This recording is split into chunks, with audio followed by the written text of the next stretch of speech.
Salut à tous. Aujourd'hui, on va parler d'un sujet qui nous touche tous, notre relation avec les écrans en famille. Vous connaissez cette scène ?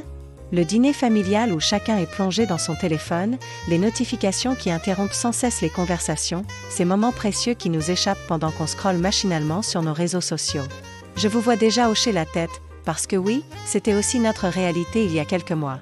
Ces petits appareils censés nous rapprocher finissaient par créer des murs invisibles entre nous. C'est là que nous avons décidé de tenter l'expérience, une détox numérique en famille. Mais attention, je ne parle pas d'un sevrage brutal. On a plutôt opté pour une approche progressive et bienveillante. Et les résultats ? Ils ont dépassé toutes nos attentes. Les études montrent que les familles qui réduisent leur temps d'écran voient leur niveau de stress diminuer de 30% et leur qualité d'interaction augmenter significativement. Je ne vous cache pas que les premiers jours ont été intéressants. Les ados qui tournent en rond, les plus petits qui ne savent plus quoi faire, et nous, les parents, qui vérifions machinalement nos téléphones toutes les 5 minutes. Mais vous savez quoi ? C'est exactement là que la magie opère. Sans écran pour nous distraire, nous avons redécouvert des plaisirs simples. Les parties de Monopoly endiablées, les randonnées du dimanche qui se transforment en véritables aventures, les soirées cuisine où tout le monde met la main à la pâte. Ces moments-là, ils valent tout l'or du monde. Voici quelques astuces concrètes qui ont fonctionné pour nous. D'abord, on a créé des zones sans écran, la table du dîner, les chambres à coucher. Ensuite, on a instauré des plages horaires dédiées. Par exemple, pas d'écran entre 19h et 21h, c'est notre moment famille sacré. On a aussi mis en place un système de récompense positive.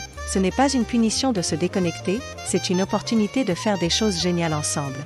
Et surtout, nous, les parents, on montre l'exemple.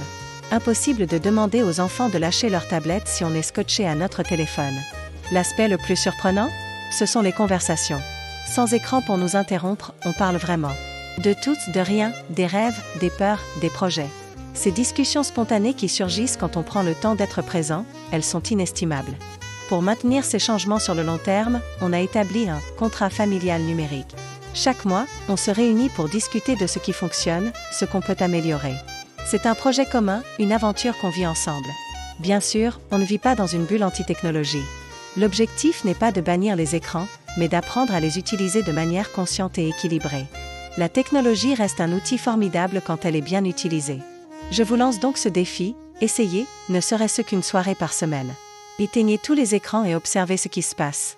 Vous serez peut-être surpris de découvrir à quel point ces moments de déconnexion peuvent enrichir votre vie familiale. Si cette vidéo vous a parlé, n'hésitez pas à la partager et à vous abonner pour plus de conseils sur la vie de famille à l'ère numérique. Et surtout, racontez-moi dans les commentaires vos propres expériences de déconnexion en famille. On se retrouve très vite pour de nouvelles aventures.